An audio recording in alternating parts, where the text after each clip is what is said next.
Hey everyone, today's story is about a man who gets ISEKA'D into another world and is given what seems like a useless ability, making bombs that always work. So everyone mocks him and calls him weak. But they have no idea who he really is. Because with just one bomb, he can destroy an entire country. So with that said, let's begin the story. Night had fallen outside. The sky was cloudless, so every single star was clearly visible. Nestled among the bushes beneath that sky stood a small two-story house, accessed first through a lattice gate and then through wide double doors. Inside the house, two people sat at a table. A man, his leg casually crossed over the other, and a well-dressed girl with her hands neatly folded in her lap. The man was the first to break the silence. He asked if the girl was an alchemist. And what was her name? It turned out her name was Alice. The man immediately extended his hand to her, greeting her and saying he was glad to be working with her. But his hand hung in the air. Instead of shaking it, Alice looked surprised. She hadn't expected her companion to notice the golem, since he had no way of sensing magical power. To be honest, this was the first time she'd seen anything like it. The man also had things to discuss with her. In particular, magic and other tricks caught his attention, and along with them, the girl who could tell him many interesting things about it. She didn't deny it, and, in fact, seemed ready to share her knowledge. Then the man decided to start from the very beginning. Rubbing his chin and smiling, he began his story. He called himself the Demolitionist, though his real name was Jack Aaron, and he worked as a mercenary. The man looked through his binoculars while simultaneously trying to contact headquarters. When the voice of the headquarters representative came over the radio, Jack reported that he had managed to get the chip, but not without difficulty, because after that they sent a whole army after him. And so he needed reinforcements, and immediately. And those reinforcements had to be top-notch, because through the binoculars he could clearly see at least 8 vehicles, and they were definitely not passenger cars. However, headquarters replied with a flat no. They left the mercenary to fend for himself, while the buses kept getting closer and closer. It was hard to believe he'd been set up like this, so the man laughed nervously, noting that it was actually a pretty good joke, but now was no time for jokes. In reality, though, he knew that after saying that, no one would actually send him reinforcements, so he promised to settle the score with this man upon his return and cut off the connection. Oh yes, he would definitely make those who dare to leave him alone against a whole crowd pay. And his opponents raised certain questions. After all, he was all alone. Why on earth did they send so many people? Jack watched the approaching cars closely, and also at the small but very important box that was beeping quietly, hidden in the grass where the wheels were soon to pass. And as soon as the cars drew near, the mercenary pressed the button, and that little box meant death for many of the passengers on those buses. They were blown to bits, as if by magic, turning into a pile of metal and charred flesh. One vehicle even flipped upside down, causing Jack to grin maniacally. That explosive device had definitely worked as intended. Watching the smoke rising from the ground where the buses had been driving just moments ago, the man burst into maniacal laughter. They blew up so beautifully. How could anyone not like that? They surely thrilled themselves. Posthumously, of course. Unfortunately, the party sent after that one pathetic mercenary was far from limited to just the buses. The foot soldiers with their automatic rifles had not been harmed by the explosion and were therefore gradually closing in on the man, keeping their weapons at the ready. However, he was ready for this encounter as well. After all, why not ask these fellows in person why they attach such great importance to his humble person, huh? The men with the assault rifles noticed Jack up above and quickly spread out across the area, unaware that numerous traps awaited them there. So, the very first sniper triggered one of them with a careless step, and immediately, an explosion thundered behind him. Smoke began to fill the room. Everyone screamed, and the most level-headed among them shouted that they were dealing with a saboteur and therefore had to watch their step. Jack himself pulled on his gas mask. With a casual gesture, he tossed a thin smoke grenade stick at his enemy's feet. Indeed, he's a saboteur, and on that basis, nothing will stop him from ending this party. It's time for these guys to go to bed. Although for now, it was just burning their eyes and lungs. Fleeing from his own weapon, Jack, nicknamed the Demolitionist, took off running, paying little heed to the bullets flying in all directions from the automatic rifles of his blinded opponents. No one saw him, not even when a man pressed the muzzle of his own gun to the head of one of the shooters, and blew his head off with a single shot. After that, he rushed toward the exit, and it was only then that his retreating back was finally spotted, but it was already too late. Jack ran, breathing heavily through his gas mask, while shouts rang out behind him that they absolutely had to catch him and take his chip. But that didn't particularly concern the man either, because, unlike his pursuers, he knew exactly where he had laid the mines and which areas were off-limits under any circumstances. The men with the automatic rifles, however, didn't know, so their lives were cut short. Only a few managed to break in time and were now trying to figure out when the demolitionist had managed to plant it. He jumped into the bus, straight behind the wheel, and waved mockingly. The man shouted that if they really wanted to kill him, they should gather even more people next time, because 8 cars weren't enough for just him. With that, Jack drove off, his opponents firing at him in vain. Soon he reached a gas station, where he slowed down, glanced at the broken gauge showing a complete lack of gas, and finally opened a can of Coke. He took a few sips. He sighed and smiled blissfully. However, he couldn't relax for long, so the man glanced warily over his shoulder. He knew he had to get out of there as soon as possible, but getting back in the car was clearly out of the question. The gas station wasn't open, and how far could he get in this half-wrecked clunker? Hitchhiking seemed like the only decent, or at least tolerable, option for now. The man took a step forward, but suddenly water spread out beneath his feet. Something vibrated loudly, and as if responding to that vibration, the water splashed upward, and beneath Jack's feet, an unfamiliar pentagram pattern unfolded. He was in shock, but he couldn't even hide because his body had turned to stone, unable to make even the slightest movement. The water surged even higher, and the man closed his eyes, trying to at least protect them from it. When he opened them again, the gas station was nowhere to be seen. The demolition expert was surrounded by walls with carved patterns and beautiful cornices, columns, and light-colored stone. And also a multitude of people. People, none of whom looked anything like him. The girls wore voluminous ball gowns with crinolines and covered their faces with fans. The men stood in vests and tailcoats or knightly armor. At the back of the hall sat a man who could easily have been mistaken for a king, and several more people separated him from Jack, each of whom looked just as bewildered as he did. 2 of them were even wearing ordinary shirts typical of office white-collar workers, which was at least a small comfort. But that didn't explain where Jack was. How'd he end up here? And what had happened at all? The girl in a school uniform behind him decided it was a dream. The 2 guys seemed to have an inkling of something, but they hadn't had time to say much either. A man who looked like a king greeted the visitors from another world with a broad smile. It turned out that he wasn't a ruler at all, but a minister named Valash. The minister explained that the world they lived in was in another dimension, and they had summoned these clueless people to serve as their trump cards in the war against neighboring countries. A guy raised his hand and asked, "Is this an ice guy?" Valash was clearly pleased by this initiative, and he confirmed with a smile that it was indeed so and that the guy was a quick learner. The government of this country had transported several people here, so they could become true heroes, a sharp sword that would strike down the state's enemies. Meanwhile, the minister was bowing and scraping before the guests from another world. Jack looked at him skeptically and sipped his cola from a can. Ice guy? Heroes? What kind of silly jokes are they trying to pull on them here? While he was pondering this, the minister began describing their stats. A status window appeared next to the saboteur, indicating that he was level 1, had no class, and possessed only the skills translation B and explosives manufacturing EX++. As soon as that status window appeared right in midair, the man abruptly and reluctantly accepted that this world was truly different and there was nothing he could do about it. While Valash was examining the other skills, Jack began to think about his own. Translation B. Perhaps thanks to this skill, he could understand the speech of people from another world. For example, that dark-haired guy who immediately realized they weren't an ice guy was clearly Japanese, and Jack had no trouble understanding what he said. As for the ability to produce explosives, it had an EX++ rank, meaning it was something truly special. The only thing was, it wasn't entirely clear how it worked. On the other hand, it was still his own beloved explosives, so there was certainly nothing wrong with the skill. When a minister got to Jack, he too decided there was nothing wrong with it. To be more precise, the minister was shocked and delighted by the very fact that such a high-rank ability existed, and with 2 pluses at the end, no less. Valash had never seen anything like this in his life. Jack noticed that he didn't have any other special skills, but the minister didn't seem to mind. He called out to the soldiers standing nearby. He took a small box from them and handed it to the demolitionist. The man took it, looking confused, assuming it was needed to make a bomb. The minister nodded and asked the man to demonstrate the power of his highest rank. Jack had no choice but to sit down right on the floor with a sigh and start working with what he'd been given.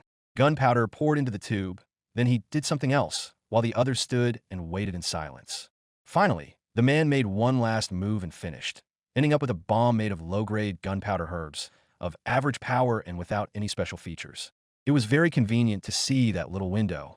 The minister, however, realized immediately without it that he was holding an ordinary bomb. Valash decided that Jack's skill must only guarantee success in creating the bomb. Essentially, he simply couldn't mess it up, And although the demolitionist considered it an excellent ability, the minister immediately decided that his creation was simply junk and tossed it aside. The man declared contemptuously that anyone could make a bomb even without a special skill, which meant Jack's abilities were simply useless.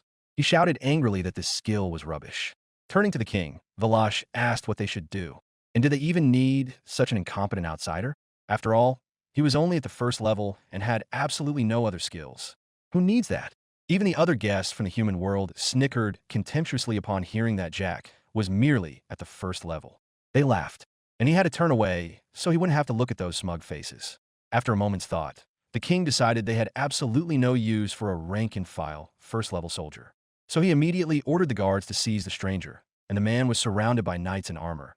Armed with swords and pikes, Jack clicked his tongue in annoyance and brought his hand behind his back. There was a small pocket attached to his vest. Actually, he had expected to find a backpack there, but alas, there was nothing behind his back. Apparently, the backpack had been left at the gas station. Then the saboteur had no choice but to throw up his hands, admitting that he was simply disappointed that none of the people surrounding him were capable of seeing the gold right under their noses. Valash declared with a nasty smirk that this guest was no longer needed at court. So, to make the most of it, they would sell him to slave traders. At least they'd get some gold out of it, wouldn't they? However, Jack merely smiled in response. It was a shame, of course, that they were planning to sell him, but maybe at least the buyer would see his true worth. In response to these words, the minister stepped forward and slapped the man across the face. A red mark remained on his cheek, stinging unpleasantly, and his smirk was wiped away like a rag from a board. Keeping his composure, he advised the minister not to get too carried away. Jack leaned in sharply and said in a menacingly low voice that he was still being kind, but he could slit his throat. Valash, however, was not intimidated. He contemptuously called his interlocutor a fool who was completely unaware of his situation. After all, the minister and the king had an army on their side, didn't they? And it was the knights who had been ordered to show this stranger his place. At that point, the attack was in full swing. The men swarmed Jack, showering him with blows from their heavy armored hands, and he let those blows land on his body. The saboteur understood that for now, it was better to just endure it. After all, if he fought back, it would only get worse. Even though he was already pinned face down on the floor, the man knew that the wisest course of action now was to wait for the right opportunity. However, the minister was unaware of his thoughts and loomed over the man, looking down at him, and suggested he be a good boy. In that case, they might even tend to his wounds. Most likely, the situation had developed such that the protagonist was lying on the floor, his arms pinned behind his back by two knights.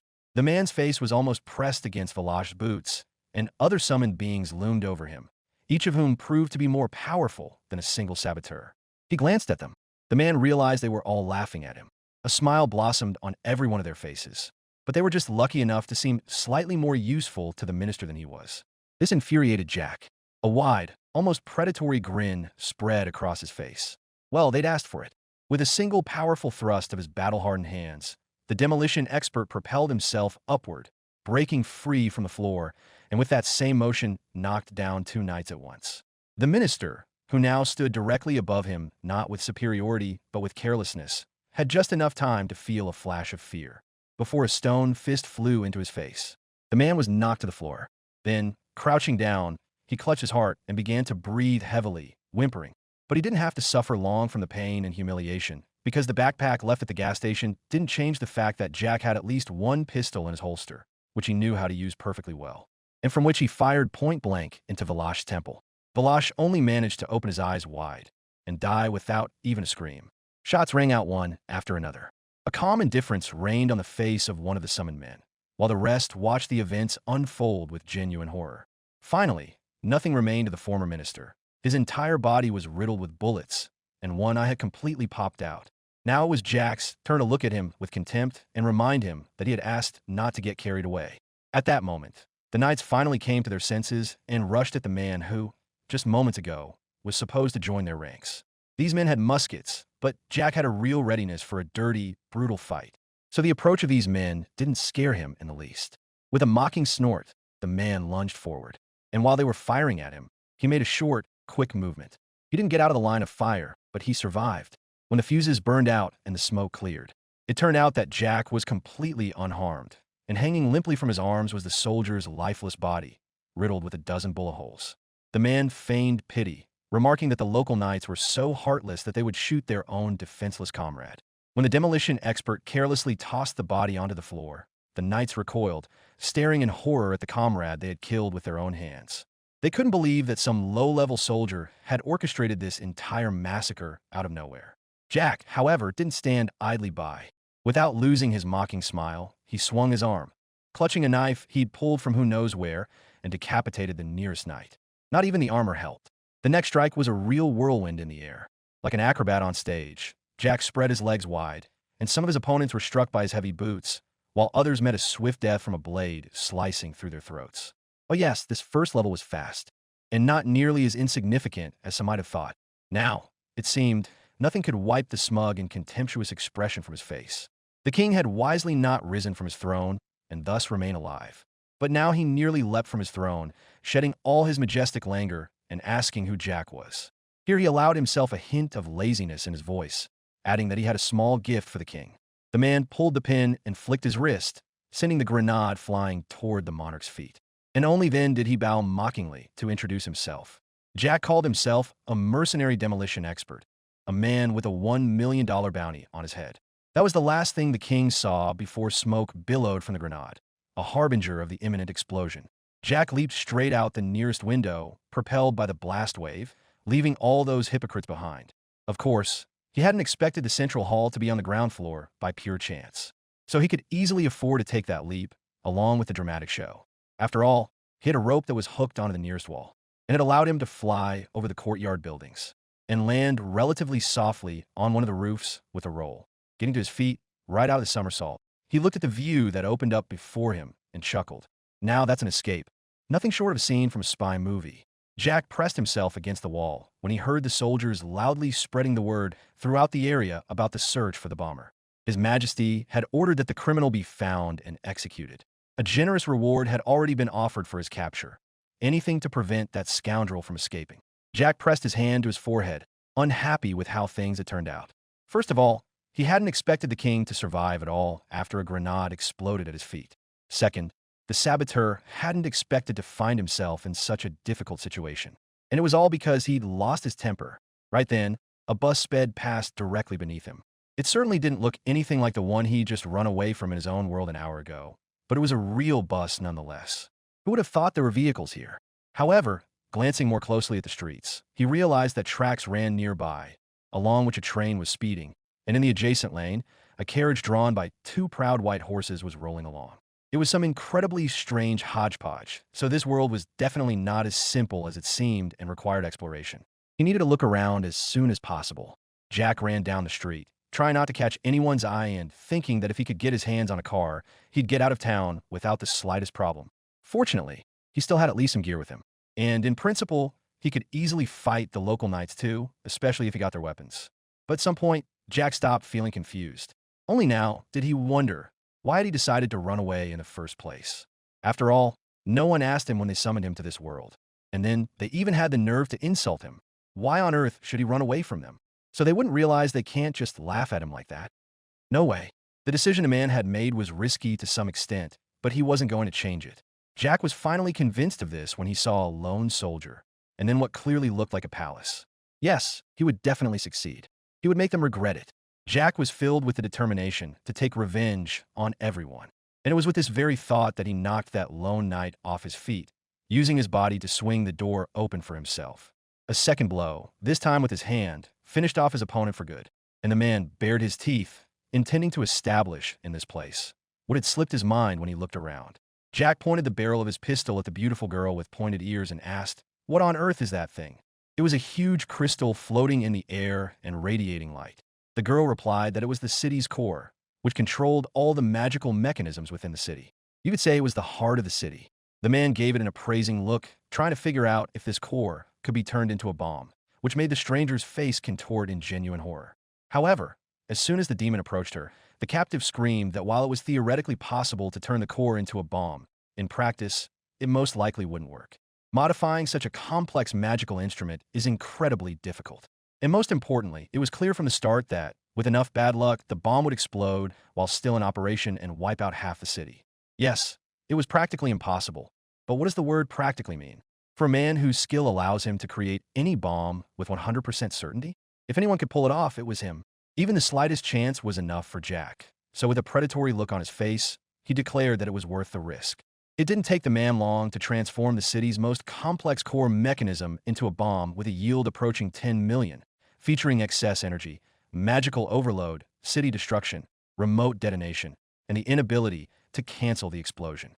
Jack brushed off his hands, quite pleased with his work, while the girl, genuinely shocked, waved her hands, unable to believe he had actually done it. However, she wasn't going to stay shocked for long. Probably being a very practical person, the stranger quickly headed away. Jack called out to her, asking where she was going. They weren't exactly friends, so he wasn't going to just let her go like that. But she clearly hoped to leave since she'd cooperated with the demolitionist. She'd helped him, so wouldn't it be fair to spare her life in return? Jack rubbed his chin thoughtfully. Well, yes, technically, she had cooperated with him, but he still wasn't going to let anyone go. Raising his hand with the already half-forgotten pistol, the man fired, and the girl's slender body fell backward. Only her leg and hair flew up slightly before falling back down immediately. Jack lowered his hand, the gun still smoking. And he thought to himself that now he simply had to find a spot from which he'd have the best possible view of the explosion. On his way out, he ran into people who were discussing a strange magical reaction and intended to test it, unaware that death from the 21st century was already too close for comfort. Jack appeared as if out of nowhere and immediately slammed his fist into the knight's face, slamming him into the nearest wall. As for the second man, clearly a government official or a clergyman, the man had so far only pointed a gun at him, demanding to borrow his car for a while. The ruse went off smoothly and without a hitch. Soon Jack reached a spot from which he had a truly excellent view of the city and even the surrounding landscape. Slamming the door, he decided that this position suited him perfectly. Well, now he'd see what would become of those scoundrels. Hopefully they'd had their last laugh. And now let them eat and smack their lips. And the man pressed the button. The city's core glowed, surrounded by a runic ring, and it exploded. The shockwave was so powerful that it made even Jack, who had prudently moved as far away from the blast zone as possible, stagger and shield his face from the heat with his hands. And when the flames, smoke, and dust settled, it became clear that where the huge city had once stood, there was now only an equally huge hole in the ground, and nothing else. He exhaled, and after regaining his composure, the man laughed. His laughter, bordering on madness, echoed across the entire deserted valley. To laugh in response at those who had recently humiliated him, wasn't that the most wonderful feeling in the world? Now, as he told the girl all this, Jack chuckled too. He explained that after this little act of terror, he set about looking for ways to return to his own world. That was when rumors about the alchemist reached him, and now he would be very happy to learn everything his companion herself knew. And so they sat there, a damn smirking lunatic and a little girl across from him. So it turned out that Alice had every right to ask again whether Jack had just directly admitted to blowing up the Capitol and thereby committing a crime. What's more, the question didn't bother the man in the least, so he grinned and nodded happily. The contrast between the sincere delight on his face and, well, the face itself, battered and bruised beneath both eyes, was simply striking. However, the girl didn't seem to react to this at all. Instead of horror or anything else, she apologized for not usually laughing at jokes. But Jack proudly assured her that this was no joke at all, but an event that would soon be the talk of the town. And yet, it was hard for Alice to believe that the demolisher had managed to turn the city center into a nuclear bomb, even with the support of the city mage. She didn't sense a shred of magic in him, meaning he clearly couldn't use it at all. The man didn't argue with that. Alas, he couldn't spit out a fireball, but he did have a unique skill. With a wave of his hand, a status window displaying his stats appeared in the air. The girl looked at it curiously, asking in surprise if her companion minded her seeing it. However, the man clearly didn't care. Then Alice took out an elegant magnifying glass to get a better look. In truth, she simply couldn't believe her eyes that an EX++ rank skill was listed there, but it was hard to argue with the obvious. Turning to Jack, she informed him that all skills had their own ranks. A rank was Master rank. EX rank was already legendary. And in the case of the demolitionist, there were even 2 pluses. This was clearly a power that simply didn't belong to their world. It was capable of making the impossible possible. Jack smirked. He was pleased to be praised so highly. His pride even lifted him off his knees.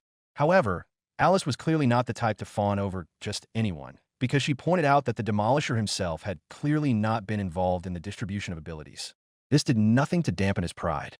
Yes, he hadn't done anything, but what difference did it make? The main thing was that he had power, and he liked it.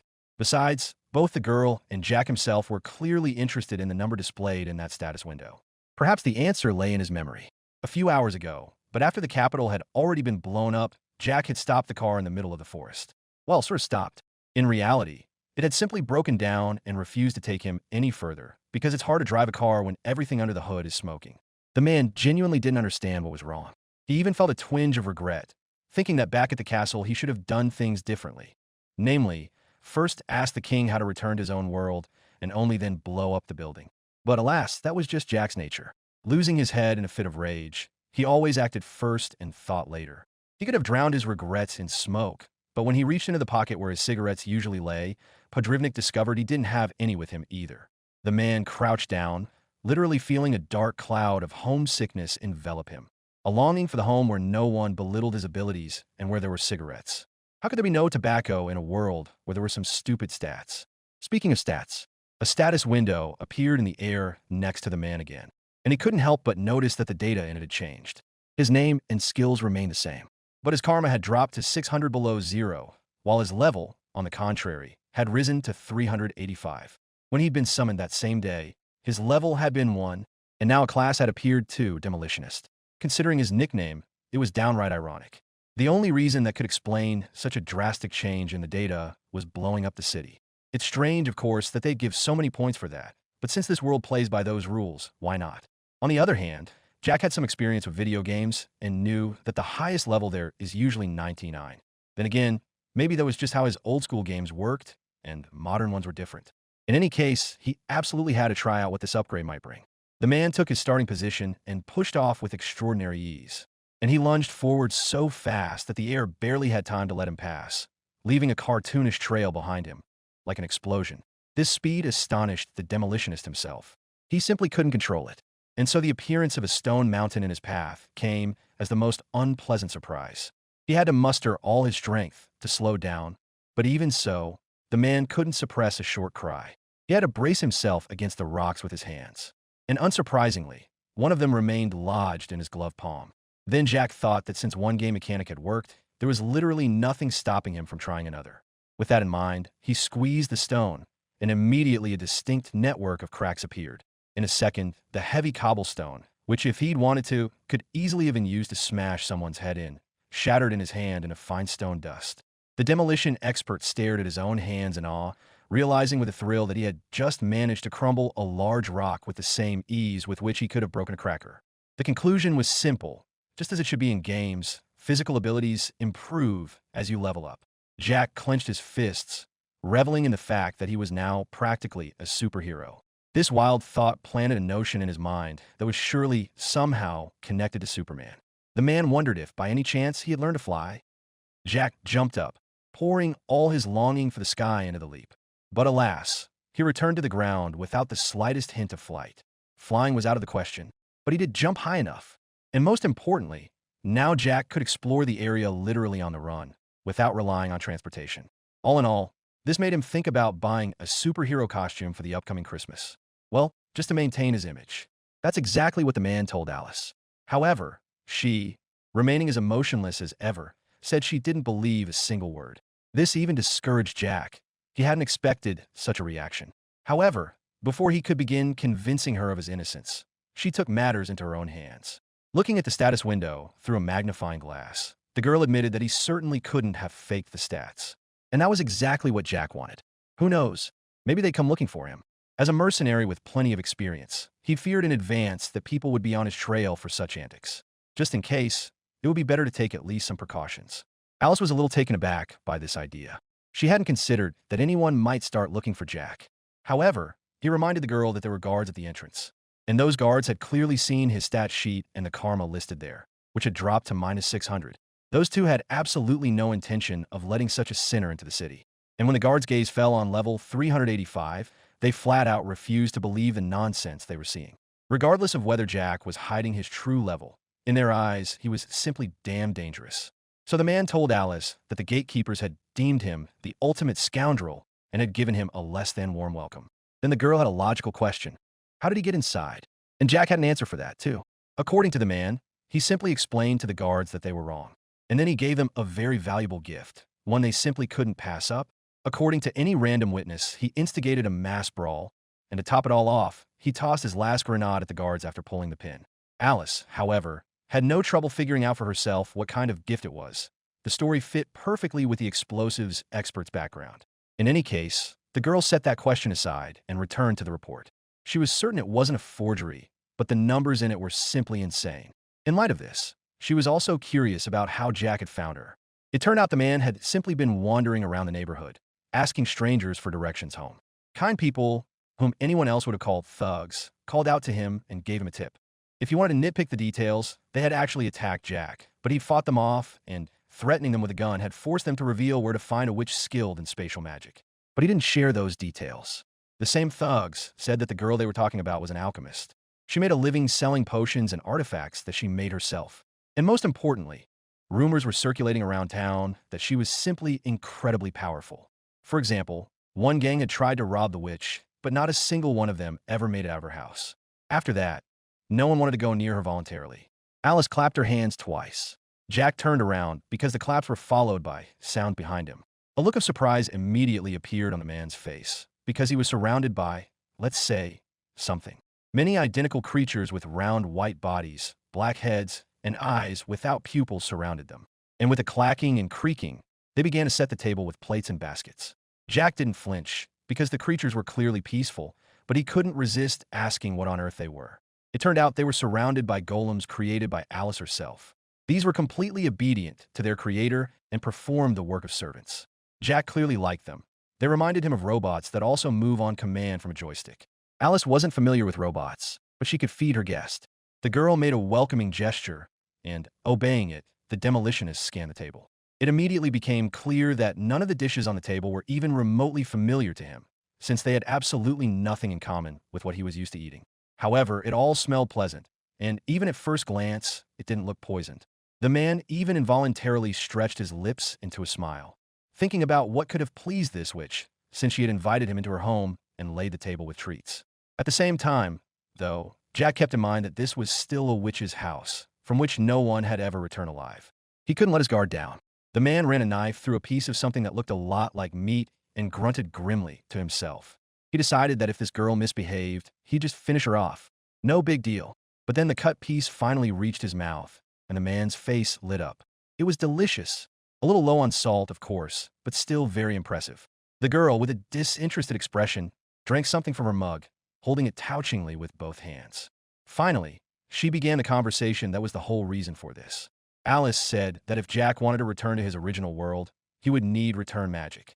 Fortunately, the girl didn't call it impossible, but she understood that it would definitely be extremely difficult.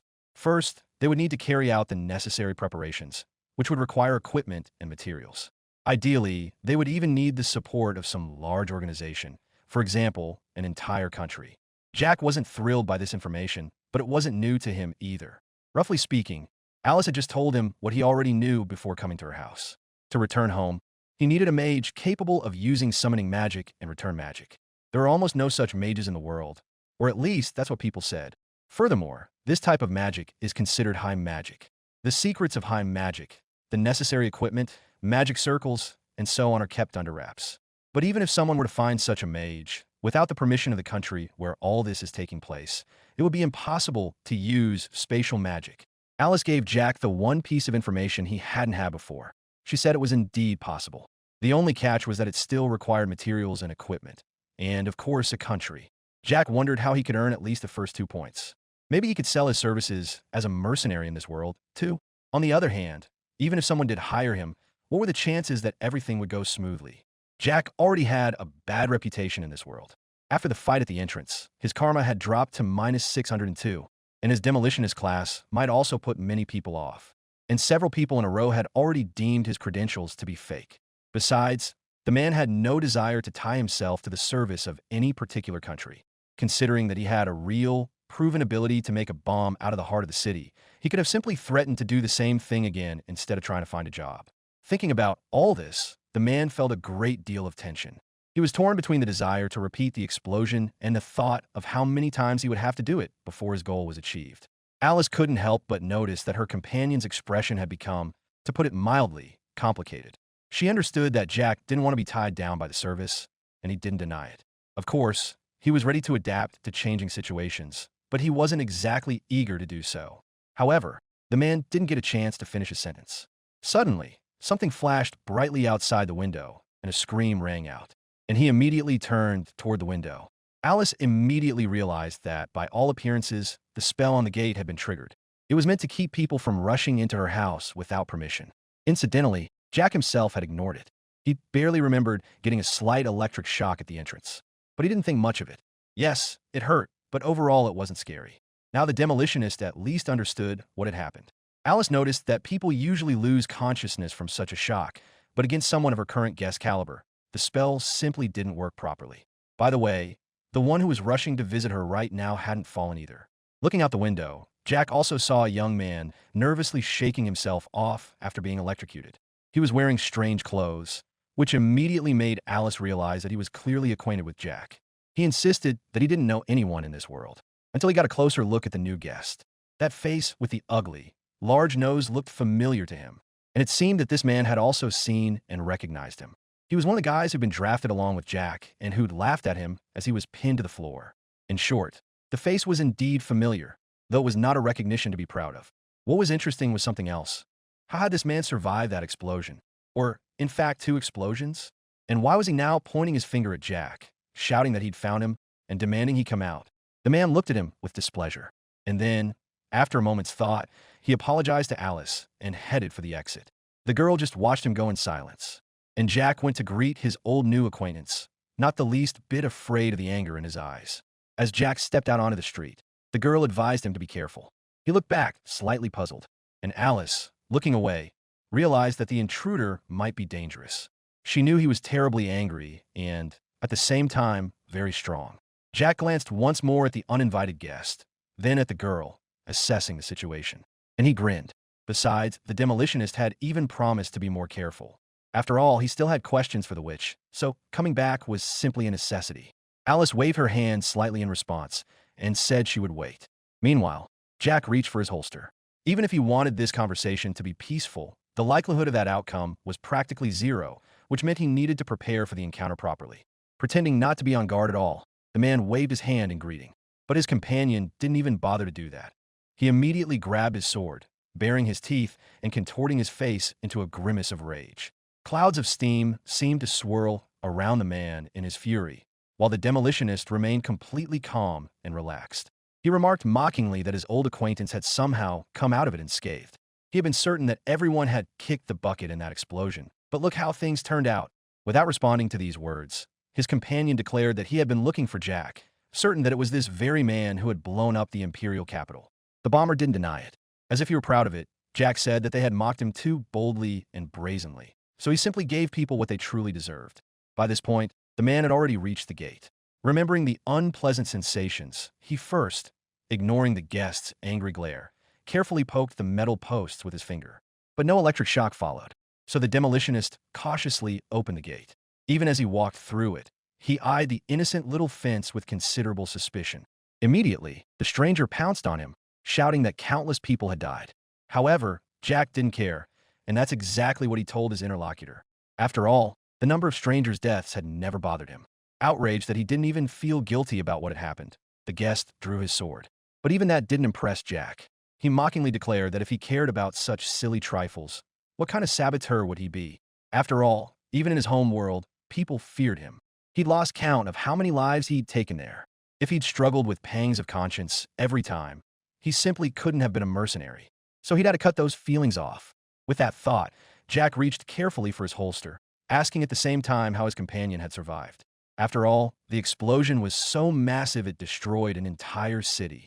How on earth could anyone have escaped from there? His companion snorted contemptuously and declared that it was all thanks to skills. Strictly speaking, it wasn't just him who survived, but everyone who had skills. Waving his hand, he declared that Jack wasn't the only one who had received a cheat ability. What's more, he'd seriously miscalculated. His move with the explosives and betrayal had only forced the other chosen to band together and cooperate with one another. Grinning wildly, the man declared that every one of them now followed the demolitionist. The latter rubbed his chin thoughtfully and sighed. So is that what they think? I mean, this little gang was mocking him themselves, and now they're claiming he has a cheat ability. Huh? Well, Since they're following him anyway, why not use that cheater ability and blow each of them up? If that's the case, then Jack would look forward to their arrival. And he said this out loud. This made his companion grimace and curse at the demolitionist. In response, the demolitionist just waved his hand in a friendly manner, asking why on earth they had told him about this pursuit. It just ruined the surprise, honestly. The man clearly had no intention of wasting any more words. He raised his sword again, muttering through clenched teeth that Jack would know despair and regret what he had done. At that moment, Jack lowered his head, growing slightly wary. But the man didn't care. Why on earth would he talk to a walking dead man? The sapper wasn't the least bit frightened by the face contorted with rage and hatred, nor by the blade raised above his head. He remarked mockingly that this boy clearly lacked any sense. After all, if he hadn't been thinking of revenge, he could have lived a perfectly fine life in peace, tranquility, and prosperity. But that was his choice. Let him attack. Let him come closer, and his guts will hang more beautifully from the branches. At first, the man recoiled in hatred, and then he rushed into the attack. And from his screams, it became clear that he was clearly not avenging the destroyed capital. No, the man was screaming that if he had lived a true hero's life in this world, they might have been able to bring him back. But because of Jack, there was no way back. He wasn't used to being a failure. Even as a child, he realized that those who constantly struggle to avoid failure are miserable. He always enjoyed watching these idiots. And there were always plenty of such people, because the world is full of people who, for one reason or another, fail. Realizing this, he understood that his life wasn't so bad after all. In elementary school, and in high school, and even at work, he remained true to himself. So this guy, Manita, always left people in his wake who had been set up, quarreled with, or wronged. He remembered how, once at work, an enraged boss had grabbed him by the collar after discovering that his subordinate had been selling confidential information and even the personal data of their company's employees to competitors. Manita really had been doing that, but he didn't see any fault of his own in it at all. After all, he was the only one who didn't get a promotion. Who was to blame for the fact that he wasn't valued at the company? Certainly not him. Even then, grinning maliciously, the man thought that it was all their fault, theirs and theirs alone, the fault of those scoundrels who couldn't see the gold right under their noses. At that very moment, as if hearing his pure desire, a white light appeared right at Manita's feet.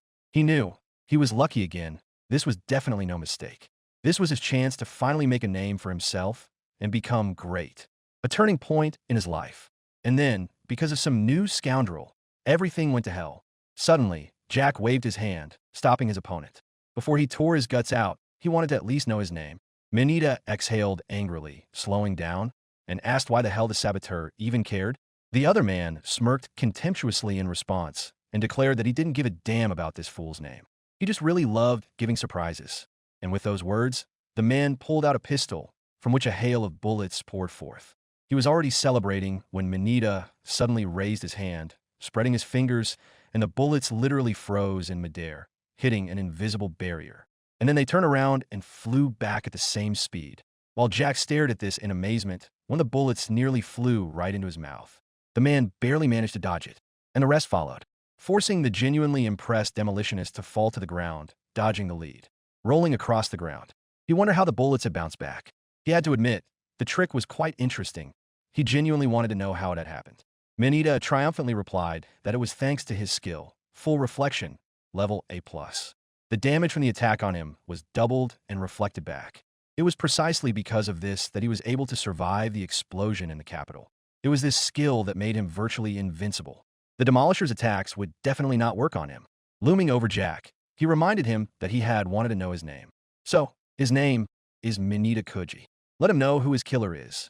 Jack gave a slight wave of his hand, and even said he was pleased to meet him. However, a knife suddenly appeared in the man's hand, which plunged into Koji's throat before he even had a chance to lower his sword. Well, or was supposed to. Right in front of Manita's throat, the same barrier appeared that prevented the knife from piercing his flesh. Instead, the blade flew backward, nearly cutting off its owner's fingers. Then Jack drew his pistol again. But this time, too, the bullet ricocheted off to the side. Only after that was Manita finally able to swing his sword with full force. But Jack dodged the blow quite easily. He tried a simple punch with his hand, but missed. His kick didn't work either. He didn't miss, but the barrier protected Manita again. Crouching down, the demolitionist raised his pistol again, but the trigger clicked empty, signaling that he was out of ammunition. The enemy smirked nastily upon noticing this, and immediately, with a roar, he brought his sword down from above. Jack managed to slip out of the way of the blow. And once again, he managed to land on his feet. Manita said mockingly that whatever the demolitionist did, it was all useless. Hadn't he figured that out yet? Jack looked at him without any enthusiasm. He asked what level Manita was at. Manita proudly replied that he was already at level 80, and immediately began emphasizing that this made him much stronger than an ordinary person. Then the demolitionist, without even standing up from his crouch, said that his level was 385. His companion recoiled the moment he heard this. He simply didn't believe those words. And for good reason, since Jack had indeed earned a ton of experience when he blew up the capital. This made Manita shudder, because something like that could very well have happened, but he didn't want to believe it. The man exclaimed, stuttering slightly, that such a level meant nothing, because thanks to his attack reflection skill, the demolitionist himself would actually only take more damage from his own actions. Well, it was hard to argue with that. Jack admitted to himself that if he didn't fight sensibly and with a clear head, he'd end up killing himself. The opponent could, in principle, just stand there. But, fortunately, Manita was nothing more than a damn amateur. With that thought, Jack soared into the air in a high jump, dodging the sweeping sword strike. Besides, there really was a difference in their levels. And in any case, Jack didn't want to get his head bashed in. He delivered another kick almost absent-mindedly, without putting much effort into it, and actively pondering how on earth to kill this jerk. When he landed on his feet, a breathless Manita suggested he just give up. He was sure that even if the demolitionist escaped, he wouldn't win anyway. They could just end it all right here. Jack looked at him thoughtfully, pretending to consider the offer. Then, waving his hand toward the house, he realized it really was time to wrap things up. After all, a lady was waiting for him there. Manita didn't understand what on earth they were talking about. And it's not exactly easy to understand when you're barely breathing from exhaustion, right? And yet he puffed himself up with all his might, reminding Jack that he had no chance of winning. Jack stamped his foot for no apparent reason and remarked that it all depended on how you looked at it. You should never think you've won before it's over. He knew for sure that the arrogant always die first, and he was ready to prove it right then and there. At that moment, Jack lunged forward, reaching out his arms toward Manita, and suddenly wrapped his arms around him as if in a tight embrace. They fell to the ground together, and in the end, Jack found himself on the ground, his hands pinning his opponent's arms, and his legs pressing him against his torso so he couldn't break free. Given how Manita's ability works, with that A+ level reflection, it was simply impossible to hit him. Hitting him hard was simply out of the question. He could push him to restrain him a little, but not even leave a bruise. But choking him, that was a great idea. Manita wheezed, demanding to be let go, and desperately reached for his sword, but the demolitionist, of course, hadn't planned on that. With an indifferent expression, he remarked that Manita should imagine a cute fan simply crawling up to hug him. Suddenly, he pulled a tiny bomb out of nowhere, and, taking advantage of the fact that his opponent was still screaming, he shoved it right into his mouth. Only the fuse was sticking out between his fingers. Jack then held a lighter to it, making Manita's face contort in horror. But this naughty child had to eat his little present. It was that very small powder bomb that the demolitionist had kept since his very first hour in this world, the one he had made in the palace. It didn't pack much of a punch, about as much as a firecracker. But Manita kept struggling and thrashing in the demolisher's hands. They both knew that the reflected blow would double in power thanks to his ability. So what would happen if it kept doubling and being reflected over and over again? Manita twitched even more violently. It finally dawned on him that if he had the firecracker in his mouth, its small explosive power would be reflected over and over again, continuously growing stronger. I wonder how long he'll last under these circumstances? Manita let out a groan, his eyes wide open. Sweat poured down his forehead. After a brief moment of calm, even Jack grunted in admiration, because smoke was literally pouring out of his opponent's mouth. His stomach swelled from the endlessly reflected energy. Pops echoed inside, causing Manita's body to swell. Jack asked mockingly if he wanted some help, and the man moaned desperately. The demolitionist said this would happen if Manita forgave him and became his friend. By this point, the pops and moans had become so loud and persistent that even people began to look around. The tone of Manita's moaning changed, and his eyes began to bulge. Jack declared that he understood everything, and he stood up, lifting his swollen opponent. Calling Kuji his new friend, he suggested celebrating the beginning of this wonderful new friendship with fireworks. Only instead of fireworks, Manita himself was supposed to be the show. Taking a swing, the demolitionist threw him forcefully into the air so that this fireworks display would really lift his spirits. The man's body shot upward. Now that no one was covering his mouth, he was able to open it, and a short burst erupted from it. And it erupted from the rest of his body as well, turning it into a massive explosion right in midair. Inner organs, blood, and even eyes flew in all directions. Jack threw his arms up in delight and laughed.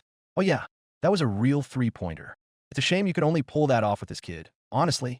Glancing back, the man noticed several townspeople, who immediately recoiled in panic. And they immediately took off, terrified even to be under the gaze of this terrifying man. Jack frowned in displeasure. No, honestly, they came here themselves to watch other people's fight, and then ran away screaming. No manners at all. After that, the demolitionist finally returned to Alice's house. He waved his hand as if nothing had happened. She greeted him back with the same calmness. The girl noticed that Jack seemed to be injured, but he insisted that everything was fine. At least, he certainly didn't have a single wound that a good night's sleep and alcohol couldn't cure. Alas, there was no alcohol in the witch's house. Upon hearing those words, Jack froze for a second, and he slapped his forehead. She clearly didn't get his joke. Still, he couldn't let the conversation hang there, so he promised to buy some later. In response, the girl sent him to wash up, saying she wouldn't let him into the house looking so dirty. Jack obediently headed for the shower. Fortunately, in this world, technology had come a long way since washing in a basin, so he could really relax after the fight. Sitting in the bathroom, the demolitionist thought back on the last few minutes. Alice was going to offer Jack a room.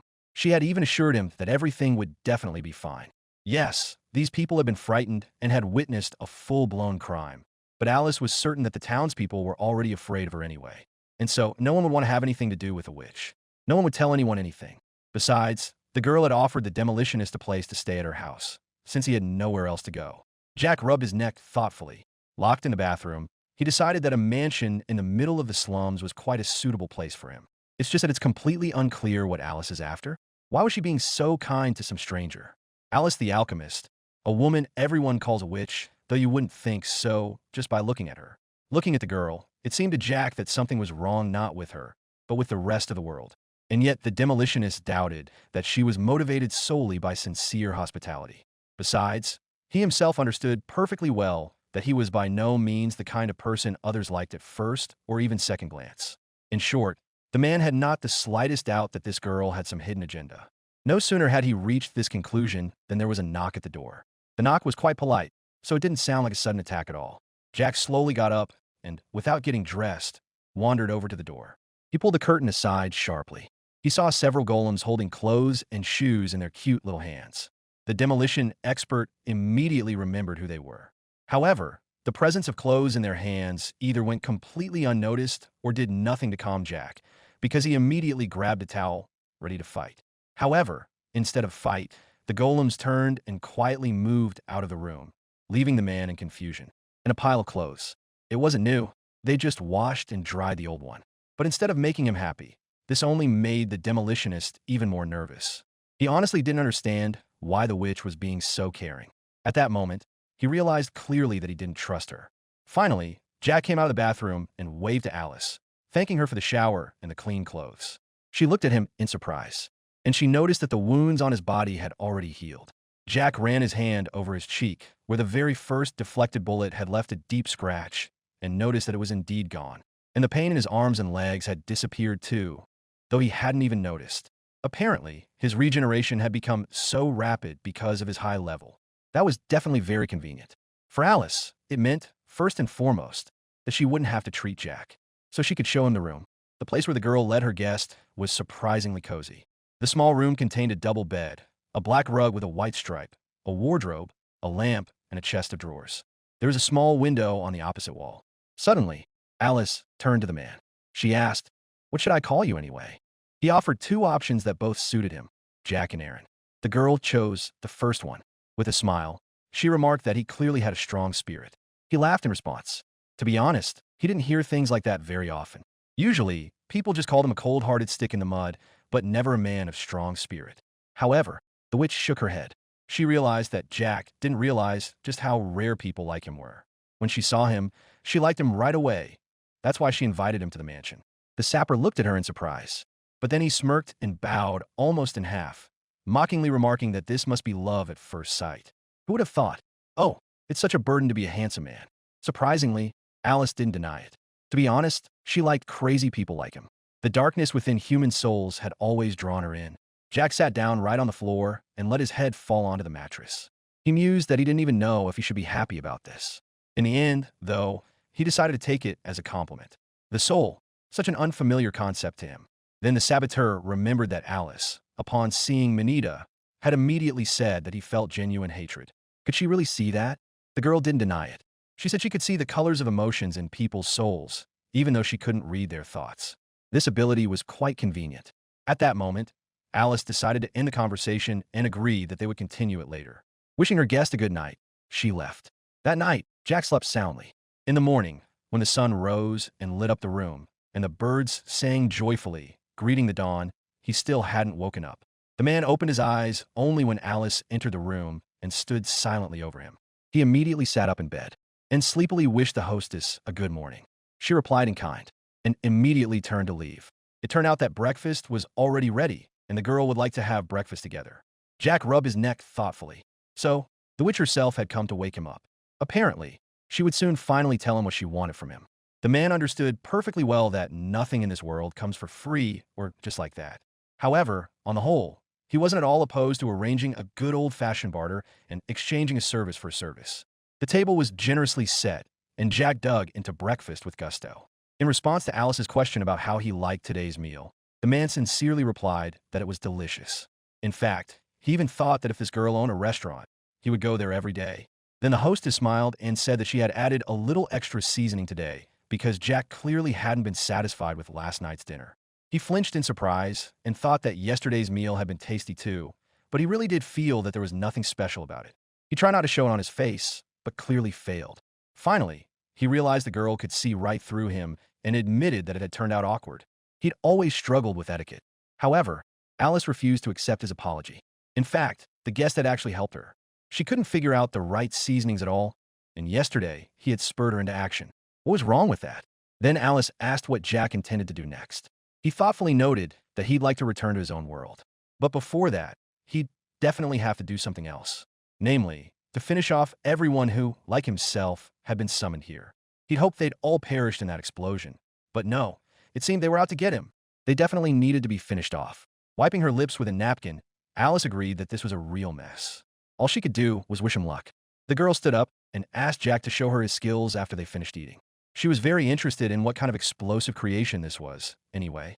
And where did the limits of this amazingly powerful skill lie? All of this was extremely intriguing to the girl.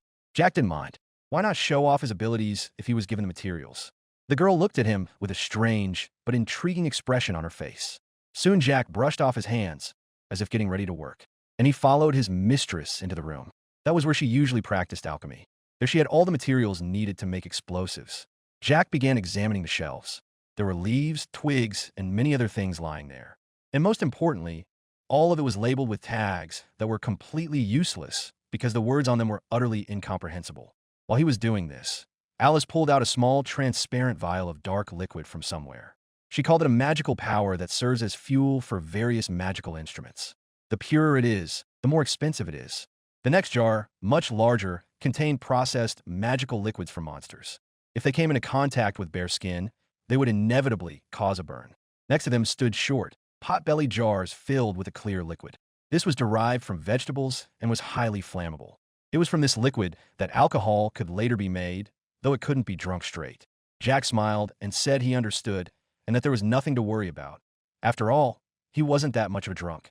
The girl began to show off her treasures further, while Jack rubbed his chin, acknowledging that there was a lot of interesting stuff here.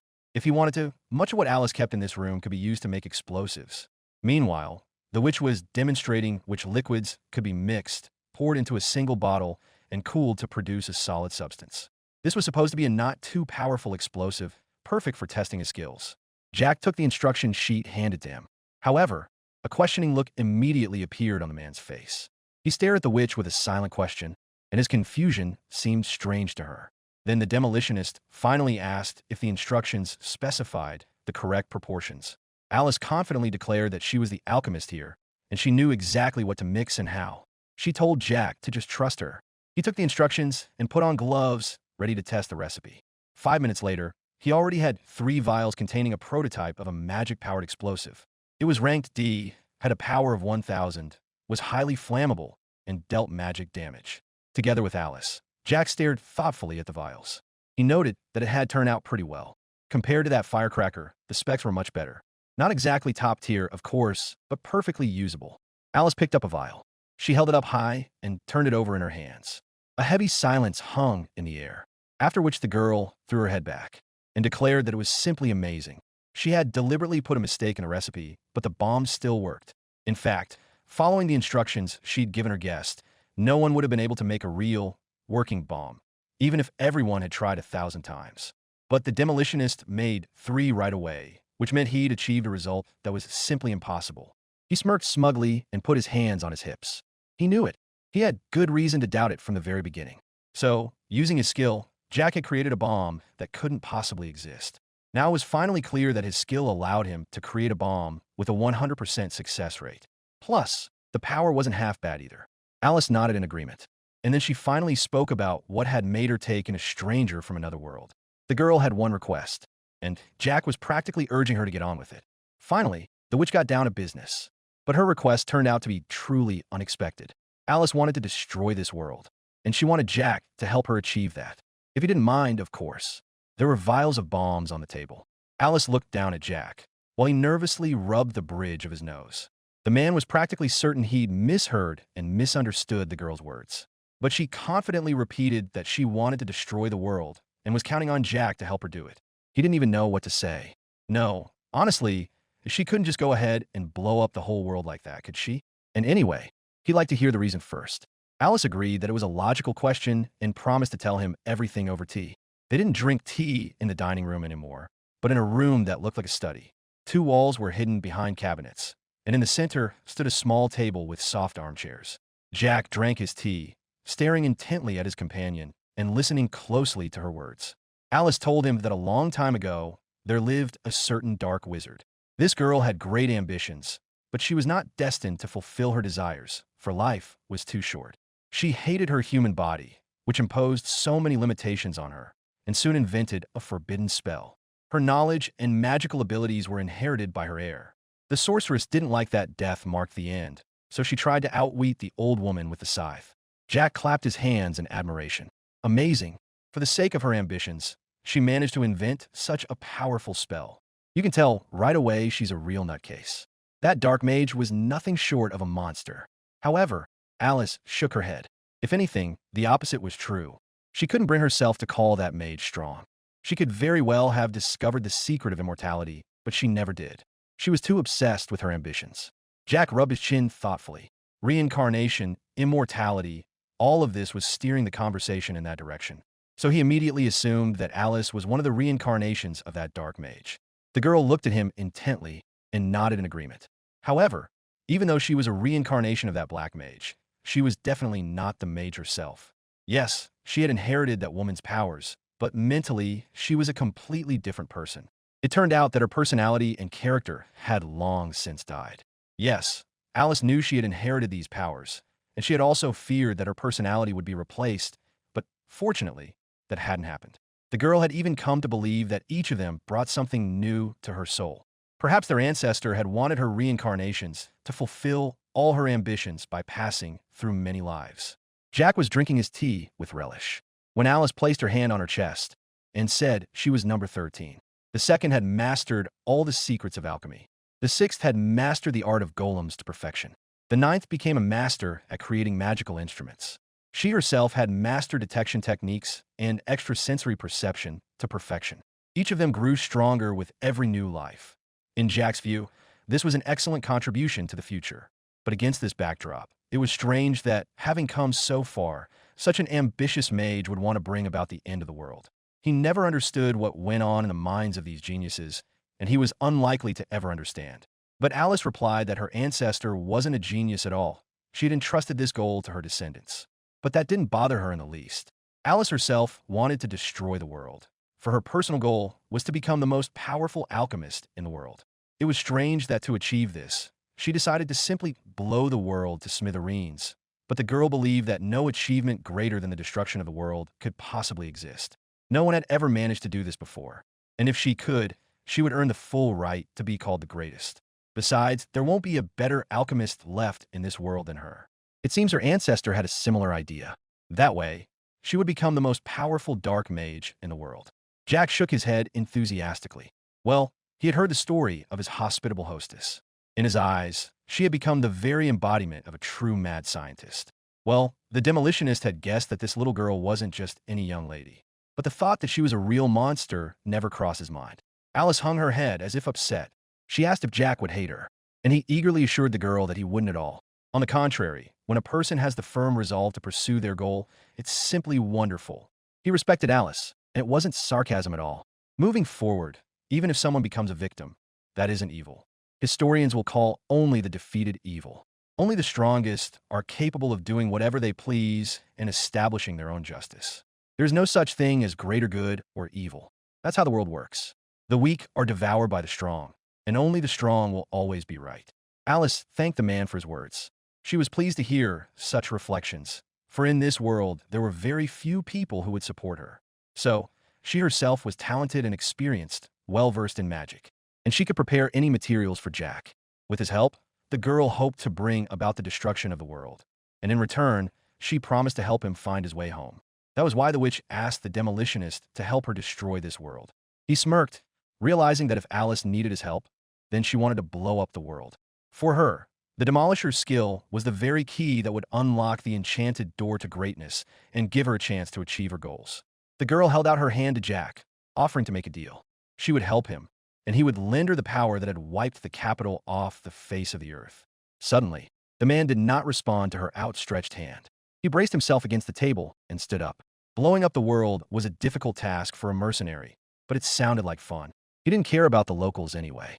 So finally, Jack reached out his hand to Alice, sealing the deal. He'd be happy to work alongside the alchemist. The demolition expert was sure they'd get along. It looked like he might even have fun in this world. Alice smiled and confirmed that she was also very happy and confident that they would work well together. And now, it was high time to start preparing to achieve their shared goal. After all, Jack couldn't care less what happened to this world as long as he had a chance to return to his own.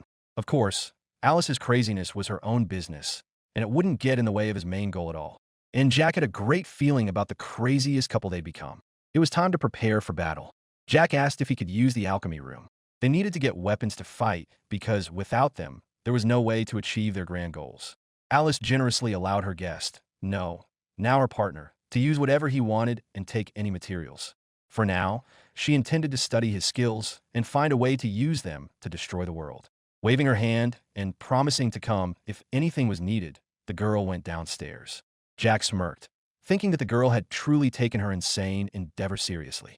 Well, so be it. The main thing was that she didn't find a way to destroy this world before the demolitionist managed to return to his own. After all, it was as clear as day that, once she found a way to destroy the world, Alice could easily betray her accomplice. It's amazing. 13 people, one after another, worked toward a single goal, to destroy this world. Such persistence deserved every praise. I suppose this girl would make an excellent demolitionist. Jack laid out all the weapons he had in front of him. Lying before him were a broken knife, an unloaded pistol, a pocket knife, a lighter, and a couple of other items. All in all, to put it mildly, it wasn't much to speak of. Unfortunately, Jack's bag had been left behind when he was summoned to the other world, and that's where most of his priceless firearms were. Well, in any case, the demolitionist saw no point in lamenting what couldn't be fixed. In this situation, he needed a positive attitude, because he couldn't forget that things could always get worse. In theory, he could have been left in the snow-covered fields in nothing but his underwear, and that would definitely have been worse. But here he wasn't just alive and warm. He'd also struck a pretty good deal. He had food and a roof over his head, and he could even calmly make as many bombs as he wanted. And with his skill, he could easily make explosives even from materials from another world.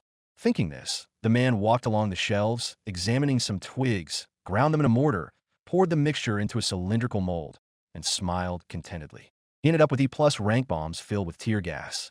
It became clear that the quality varied depending on the material and the quality of the processing. Jack decided that for practice, he could experiment with other materials as well. The hours passed. He examined the jars and fashioned bombs from their contents. Alice had been reading downstairs the whole time. At some point, the golem brought Jack some tea, and Alice looked up from her book. Some more time passed, and in the end, the demolitionist had made about 30 bombs. Everything was still pretty simple, but it would do for now. It would be good to make little bombs using magic.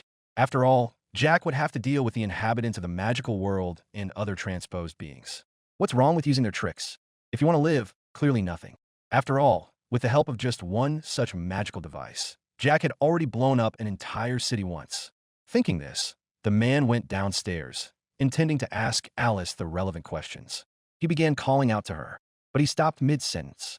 The thing was a whole crowd of soldiers, armed to the teeth, was visible outside the window.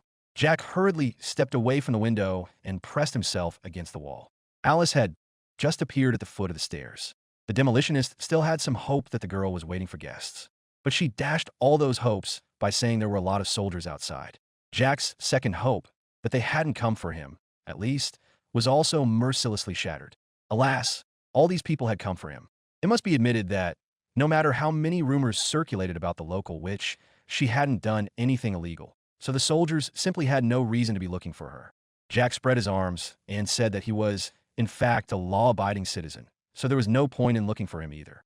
Suddenly, the bearded leader of the armed forces shouted that a terrorist was hiding in this house and that he must surrender immediately. This made Jack's face twist into a look of displeasure, and the man kept urging him to leave the house. Otherwise, he definitely wouldn't make it out of there alive. Alice gave the guest a skeptical look, and he tried to look innocent. However, the girl's gaze was too insistent for him to keep hiding and pretending he had nothing to do with it.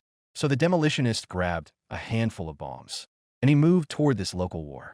Let's see who else won't make it out of here alive. Let those soldiers tremble with fear. But suddenly, Alice grabbed Jack, who was already bracing himself for a serious battle, literally by the waist, knocking all the arrogance right out of him. She advised him to calm down and pull himself together. It was clear that defeating such a large number of soldiers would require a great deal of time, effort, and resources. Why go through all that when she could just run away? The demolition expert didn't understand how she intended to escape if this horde of law enforcement officers clearly had no intention of letting them pass. If they had some kind of vehicle, it might have worked, but now there was only one option, to take them all out. However, the girl suddenly smiled and said they did have a vehicle. She led a surprise Jack to a low wooden gate. She had never shown anyone what was hidden in that room before. The doors swung open, letting people into the darkness. But then a light flashed, and immediately, the body and wheels gleamed with metal. Jack's squint, caused by the darkness, instantly gave way to an enthusiastic gasp when he saw the sleek car with a design on the hood. Alice said it was created from 10 golem bodies assembled together. The car, she said, was much faster than any horse. She had been preparing for the day she would have to go on a journey, and now, finally, that preparation had come in handy. Jack declared that the vehicle was at least cool and actually pretty awesome. It seemed he had teamed up with a true genius. Alice shook her head, insisting that she was no genius and owed all her achievements to inherited knowledge. However, Jack shook her shoulders firmly, telling her to stop being so modest. That was her true strength, knowledge. The girl looked up in surprise at his satisfied face. The demolition expert began circling the car, examining and assessing it. As he did so, the girl noticed that Jack was a very kind man. He confirmed with a smirk that he was indeed very kind, especially to beautiful women. In any case, they needed to start loading the car as soon as possible so they could properly surprise the soldiers with this gorgeous stallion. Meanwhile, outside, 2 soldiers were thrown backward by an electric shock. The commander angrily called them fools. Well, what else could you call guards who couldn't even get past the gate of a witch's house? It's just an alchemist's dwelling. A perfectly ordinary one.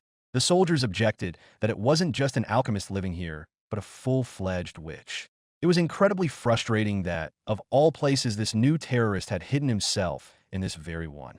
Suddenly, the peaceful dialogue was interrupted. Golems burst out of Alice's house, clearly not in a friendly mood. Stammering with fear, the soldiers clearly recognized these monsters. The commander ordered his useless, lazy subordinates to simply smash these things, but it was clearly not that easy. Jack glanced out the window and whistled admiringly, noticing that the golems were holding their own. Alice, on the other hand, knew this wouldn't last long, since there were too many people outside the fence for the golems to hold out for long. However, all the essentials had already been loaded, and the girl handed Jack the keys. Together they settled into the front seat, and the engine roared to life. The demolition expert grinned broadly. He liked engines that were this good and loud. Alice saw that he intended to drive himself, and warned him about the autopilot. But Jack was determined to crush a couple of scoundrels with his own hands. There's clearly no thrill like that on autopilot. The witch placed her hands on her backpack in an almost childlike manner and realized she was even feeling a little nervous. On the other hand, it didn't seem like such a big deal. Jack agreed that driving a new car was almost like going on a first date. so he was a little nervous too. So, Alice raised her hand to push the wall aside and let the car out. Incomprehensible spells poured from her lips, and a decent chunk of the wall simply dropped down, causing the soldiers to look up in astonishment. They looked around, trying to figure out what was happening, and Jack grinned widely at that moment. Now, while he was going to show them how to drive a car, Alice just clutched her backpack tighter and lowered her head, trying not to bite her tongue. And then the car flew straight off the second floor, using the collapsing wall as a springboard. It crashed into a crowd of soldiers, mercilessly knocking them off their feet and breaking their backs. The car didn't deploy its airbags in response to the impact, and there were no seat belts either. Jack, happy, declared that this just made it more interesting, while Alice, who was now covering her head with her backpack, hadn't heard a thing about such safety measures. The bomber continued to brazenly plow into the crowd of soldiers, intending to race through the entire city this way. The commander shouted, demanding that he stop and assuring him that if the terrorist got away, it wouldn't help him at all. Too bad Jack had no intention of listening to him. Besides, nothing but garbage was coming out of the commander's mouth. And to cut off that stream, the bomber ran him over too. The man's body flew away, broken like a doll. Because of all this, the glass was covered in blood and dirt. Nothing could be seen. Then Jack pressed the button, which, fortunately, just as he'd expected, activated the windshield wipers. Alas, they only smeared the innards across the glass, changing the shape of the streaks, and that was all. The passengers froze for a moment, but there was no time to wait. The surviving soldiers were already rushing to give chase. Then Jack shouted that the soldiers seemed to be well fed and slammed the gas pedal to the floor. The soldiers were ordered to prepare for the collision as quickly as possible, and the mages were ordered to aim at the car. At that very moment, Jack slammed on the gas, once again plowing into the crowd of soldiers, and laughing joyfully. No, this was a real monster, not a car. Neither bullets nor magic could touch it. Alice said that wasn't quite true, but the 10 bodies of the golem were just as sturdy as the castle walls, and these could even reflect spells, which, in Jack's humble opinion, was extremely cool. Suddenly, Alice opened the glove compartment. She had forgotten to turn something on. The girl tapped one of the round buttons, and the sound of rock music filled the cabin. The sound burst out of the car, shaking the air around them. The demolition expert looked up in genuine surprise. He hadn't expected to hear hard rock at all, nor had he expected there to be a stereo in the first place. Alice explained that it was a special kind of magic that used melody as a spell. The fifth was a musician. He loved music very much. The witch, of course, didn't feel quite as strongly about it, but she still appreciated the usefulness of melodies. This particular music was capable of sharpening one's vision and lifting one's spirits. It was simply perfect for boosting the morale of his companions. Well, for now, one could sum it up like this. Jack had found himself in the Middle Ages with firearms, magic, golems, and now even hard rock to lift his spirits. This was definitely not how he had imagined another world. Definitely not. Alice glanced in one of the side mirrors. Reflected, there were soldiers firmly straddling their bikes. So the girl calmly said that they were being chased, and they weren't falling behind her sleek car. And the soldiers were armed with rifles and something sharp and piercing. Their procession looked particularly intimidating thanks to their serious, frowning, and angry faces. It was clear that these skilled guys intended to shoot at the car while it was moving. However, Jack wasn't going to give up that easily. Gripping the steering wheel tightly with his left hand, he held out a bomb to Alice with his right. Yes, in reality, it was just a smoke bomb, but the smoke contained a special substance, something like chili pepper, perfect for blinding the enemy. Confirming this theory, the soldiers began to cough, and since they couldn't see the road properly, they ended up crashing along with their motorcycles. This led to a real, albeit not very big, explosion, which made Jack grin quite widely. Awesome. However, one motorcyclist managed to break free and continued chasing their car, demanding that the terrorist bomber stop. He just smirked, and he swerved on the road, mercilessly knocking his opponent off the road. Still, Jack realized they'd hardly managed to run everyone over, so they'd better get the hell out of town as fast as possible. Alice casually pointed out that if they wanted to leave the city, they should have been heading the other way. A brief look of surprise flashed across the man's face. As they say, he'd miscalculated, but where? Now they had to look not for the mistake, but for a place where they could turn off. Without waiting for that turn, Alice placed her hands on the dashboard, and suddenly, causing Jack's surprise to turn into genuine and profound shock, something like black tentacles lifted the car straight into the air. He clung to the steering wheel when it jerked to the side and slammed him to the ground. Disheveled, as if he'd been the one steering the car just now, the demolitionist asked, "What on earth did that witch just do?" She calmly replied that she had ordered the golems to turn 180 degrees, since looking for a normal place to turn would take an unacceptably long time. Now Jack had no choice but to drive straight ahead. Before stepping on the gas, he looked at the girl with genuine shock and admiration for her wicked genius. He demanded that she warn him about things like that, because he hadn't expected it and had gotten scared. The girl leaned her head against the window and shrugged. Come on, honestly, it's fun. Well, the situation really was funny, especially considering how brazenly they plowed through the crowds and market stalls. From a moral standpoint, they were in the wrong, of course. But what does it matter if they're having fun? Alice asked if her companion liked the car. He gave her a thumbs up. The car was totally awesome. He'd even like to take it with him to the afterlife. The girl smiled and admitted she was glad to hear that. She was even ready to make some adjustments if Jack had any requests. He rubbed his hands together in anticipation, already looking forward to new features. Meanwhile, the government military units weren't wasting any time. They had already rolled out their combat vehicles, armed themselves from head to toe, and even brought their mages out into the open. And most importantly, they had positioned everything so that Jack simply couldn't drive out of the city. It was a barricade. However, it had been thrown together in a hurry. The defenses there were clearly non-existent. He gripped the steering wheel and told Alice to hold on tight, intending to smash through the barricade. However, the witch advised him to leave the barricade to her.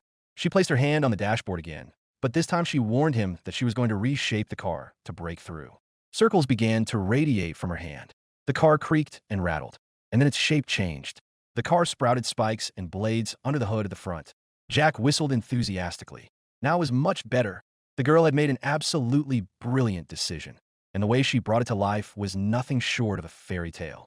The demolition expert exclaimed that now they were definitely going to charge straight through. There was a clang, a thud, and the screech of metal.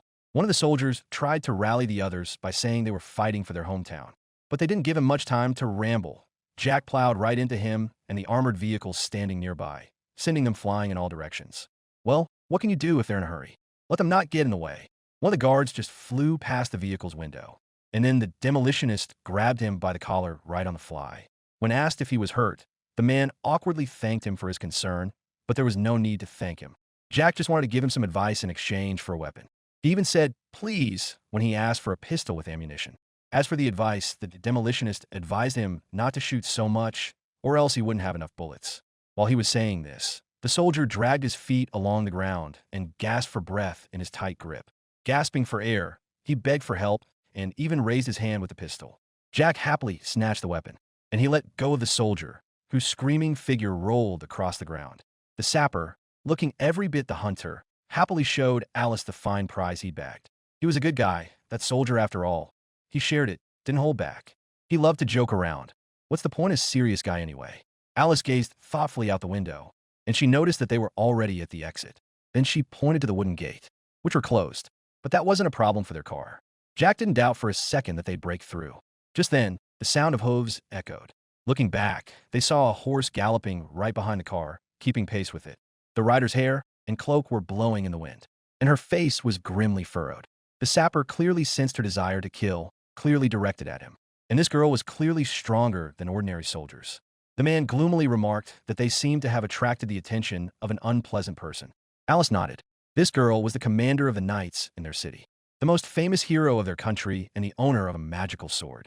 The girl tried to remember her name, but Jack cut her off. Better not let her waste her breath. He'd forget the name anyway. Why remember it if this commander had 5 minutes left to live? Grabbing a handful of bombs, the man threw them out the car window, kicking the horse's hooves.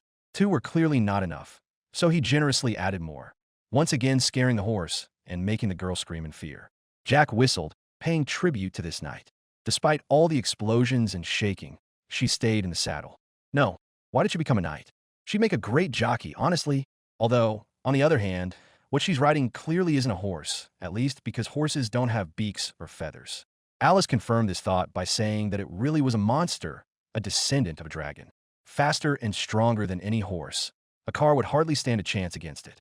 Jack remarked mockingly that this must be annoying to Alice as its creator, and she, frowning, agreed that it was. By this point, the horse had caught up to the car. The girl looked out the window. From there, Jack waved at her and sarcastically suggested she join the circus. She bared her teeth, calling him a damn madman. The girl was convinced that his misdeeds deserved death. He mustn't be allowed to cause any more harm. She had no intention of forgiving him for such malicious deeds. A sword burst into the car. It would have split Jack's head in two, but he dodged it. Even Alice flinched at the sight and stared at her companion with concern. It was astonishing. The sword had managed to split their car in two. The sword came down from above onto the car and split it in two, despite all the strength and protection of the 10 golems that made up the vehicle. However, suddenly, a look of shock mixed with anger flashed across the leader of the knight's face. And even Alice's cold face showed surprise. The fact was that Jack's strong hands were gripping the sword right across the blade. Standing directly beneath it, the man looked up and noticed that the blade was insanely sharp. He even seemed a little scared, while the witch looked at him with genuine curiosity. She realized it was a magic sword, and that it was far more dangerous than an ordinary sword, so she had to be careful. He grunted in response, not daring to nod under the sword's blade. At this point, his opponent stopped swinging and tried instead to at least pull the sword out, but the demolitionist held it tight. No matter how hard the female knight tried, she couldn't get the blade back. Then Jack, taking advantage of the situation, managed to lift his leg and turn the steering wheel like this. The car swerved and bumped into the monster horse. It let out a frightened scream, and even the rider seemed to be alarmed at that moment. She was still trying to wrest her magic sword from the demolisher's hands, but she couldn't. Right up until the moment Jack himself abruptly let go of the red-hot blade. The girl didn't miss this moment. She immediately jumped up in the saddle and literally pushed off from the horse's head with her foot, to leap aside and vanish in a flash. The girl was racing so fast and with such force that it seemed her feet weren't even touching the ground. Jack shot her a disapproving glance as she rode off, abandoned the animal, and ran away. What kind of knight is she? Both Alice and the aforementioned animal shot him a look in response to those words. But the knight didn't abandon her horse after all. She landed on the car's roof as if out of nowhere and plunged her flaming sword right into it, shouting at Jack to shut his mouth. The demolition expert raised his head thoughtfully, then snorted disapprovingly. He genuinely felt sorry for the nice car that was being so mercilessly wrecked. Alice tried to get his attention and say something, but the man said everything was fine and pulled out a pistol. Without even looking outside, he stuck his arm out the window and started firing, confident that it would be hard to miss. With an indifferent expression on his face, he remarked that it would be more convenient to fire a submachine gun. Then a wooden gate appeared before them, marking the long-awaited exit from the city. Of course, no one bothered to open it. Jack plowed straight into the thick planks, smashing right through them. Splinters flew in all directions, and the car even bounced a bit. But the female knight continued to hold on tightly to the roof. Since that was the case, Jack was simply forced to let Alice take the wheel so he could deal with his uninvited companion. The man pulled out a long knife, and he cracked the door open, leaning out of the car while it was still moving. With a single movement, he managed to throw himself onto the roof. There, he declared mockingly that they didn't need fair dodgers. He twirled the knife menacingly in his hand, but that only pleased the girl. She had been waiting for him to show up, confident that she would now be much faster than him. However, Jack didn't think so. He noted contemptuously that with such a crutch, she could only dream of any kind of speed. At some point, the girl's eyes filled with fear. And for good reason. Jack's knife plunged straight into her thigh, spilling blood mercilessly. Obviously, from this distance, his short knife would be far faster and more effective than her cumbersome sword. And that wasn't all. The demolitionist pulled out the ring attached to the knife's handle. It was checkmate, easily delivered to this pathetic amateur. The man kicked her hard in the stomach, knocking her off the car's roof. It was a one-way ticket to the afterlife. This time, the girl literally flew upward, screaming furiously that it was just a kick. That clearly wasn't supposed to send a knight to the afterlife. But the demolitionist, with an indifferent expression, counted down from 3 to 1, as if he'd seen it all many times before. And his count was spot on. The moment the man said 1, a scream rang out, and the girl's flying body turned into a massive explosion. He happily rated this fireworks display as quite impressive. The thing is, explosives had been attached to the knife's handle. And even though it was just a prototype, it worked like a charm. Jack decided he would definitely make a couple more just like it. At that moment, the man noticed that they hadn't completely gotten rid of the knight. A reminder of her remained, a sword stuck in the roof.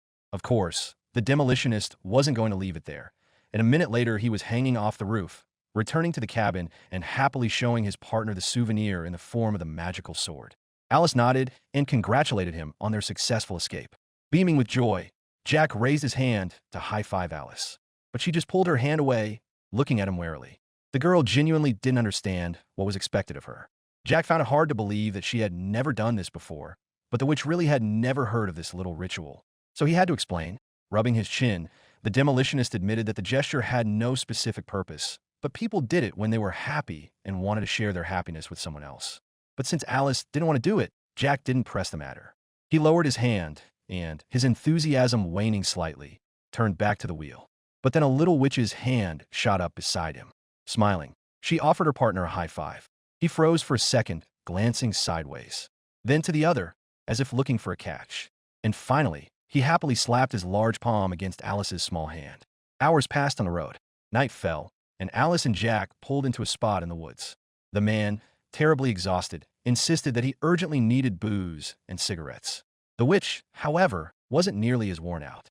Staring intently at the map, she promised that as soon as they reached the city, the demolitionist would get both booze and cigarettes.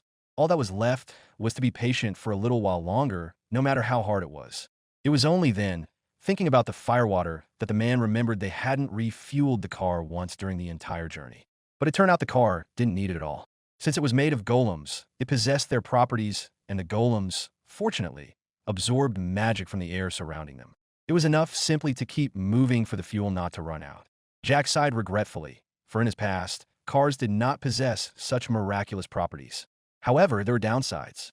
Alice tilted her head expressively and noted that they would hardly be able to drive for long in a car that was in such a state.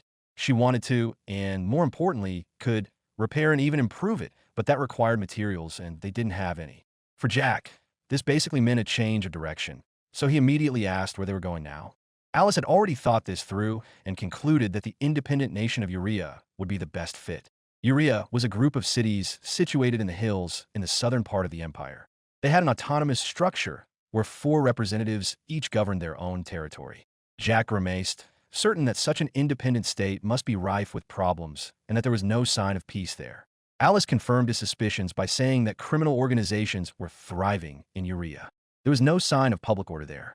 But there were advantages to this as well. For example, there were no records kept of who entered or left. Anyone could move freely throughout Urea. There were no official soldiers or knights either. In short, this nation was simply the perfect place to hide. Jack completely agreed with that. Given their difficult and extremely unusual situation, it would definitely be easier to operate from Criminal City. Besides, according to Alice, Urea's economy was in decent shape. Compared to other regions, customs duties, they were quite low, so they would surely be able to find materials for repairs there. On the other hand, the independent nation of Urea was quite far away. It would take at least 10 days to get there. But if they took the dangerous route, they could cut the time down to 5 days.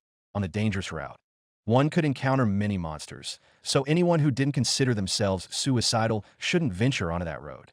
But Alice was confident they could make it through. Winking at the girl, Jack asked why they were in such a hurry. Instead of answering, she raised her hand and poked him in the face with 3 fingers. This meant nothing to the man, so the witch had to explain. It turned out they had 3 reasons to hurry. First, the 2 of them, working as a team, had every chance of making it through the dangerous route. Even great heroes didn't have a level as high as Jack's. For example, the knight commander he had blown up was around level 70, and even rank-and-file soldiers rarely reached level 40. Alice declared emphatically that Jack was very different from the rest. He looked at her with a strange expression and said that was probably true. Then the girl moved on to the second reason. In fact, she would like to raise her own level as well. The more dangerous creatures a person defeated, the higher their level became. At the same time, their physical stats always improved and their magical power increased. If they fought together, it would definitely be safe, and a higher level would definitely come in handy in the future. And finally, the most important reason was that monster corpses could be used to make bombs. That's when Jack's eyes lit up. He wasn't about to let a chance like that slip away. Alice explained that different corpses could be used for different types of bombs. Of course, these same materials could also be used to create ordinary weapons. There are monsters whose blood is explosive, and fragments of some monsters' armor can pierce even the toughest armor. Some materials also had high magical conductivity. In short, there was a lot to be gained by going down this path. Jack remarked admiringly that Alice was indeed an extremely skilled alchemist. She smiled, flattered. Jack noted to himself that he had previously considered his partner to be someone who wasn't very good at holding conversation. But it turned out she was a great conversationalist when it came to her favorite topic. Who would have thought she'd be so chatty? And now, among the trees, Alice asked Jack if he minded if they went the other way. He gave her a thumbs up. The only problem was that turning around right now was tricky, all because they were being chased. It looked as if this chase had started back in the city. The saboteur sighed in exasperation. How persistent. But they couldn't leave it at that. They had to shake off their tail. In response, Alice, her eyes burning, handed Jack his pistol. She'd even loaded it already. The man noted to himself that she was very attentive. The demolition expert didn't want the car to suffer any more damage. After all, it was their only means of transportation at the moment. So he got out, telling Alice to wait where she was, and confidently moved toward the cars. The soldiers there immediately perked up and began shouting at each other. And then, almost immediately, they opened fire. But the man easily dodged the bullets and even made sarcastic remarks. Where the hell are they aiming? Well, never mind. Now he'll show them how it's done. And with those words, Jack raised his pistol. To be continued. Thanks for watching. Write your feedback in the comments. If you like the story, please like and subscribe. See you soon.